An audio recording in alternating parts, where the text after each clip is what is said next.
আমরা এসেছি পিকনিকে।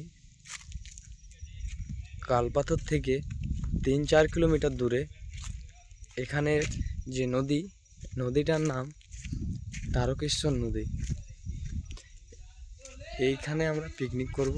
এই জঙ্গলটার মধ্যে দেখতেই পাচ্ছ কি সুন্দর একটা পরিবেশ। আমার সাথে আছে আমাদের সিনিয়র দাদারা এবং ফ্রেন্ডস। আগের নদীটির ভিডিও ফুটেজটা আপনাদেরকে দেখাচ্ছি, তার সঙ্গে আমাকে একটু দেখুন। আমি হলাম শুভজিৎ মালাকার, আমার ডিস্ট্রিক্ট বাঁকুড়া। আমি একটা ছোট্ট কন্টেন্ট ক্রিয়েটার, ইউটিউবে শর্ট ভিডিও বানাই।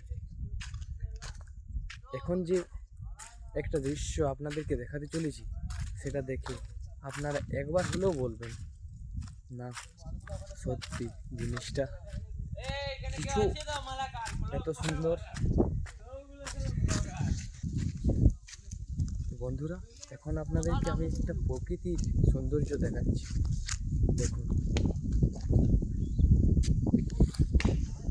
এই জঙ্গল এবং এই জঙ্গলের পাশ দিয়ে বয়ে যাচ্ছে তারকেশ্বর নদী। নদীতে খুব একটা জল নেই, কিন্তু এর সৌন্দর্য মানুষকে খুবই প্রেরণা জাগায়, বোঝায় প্রকৃতির সৌন্দর্যের আগে কোনো সৌন্দর্য নেই।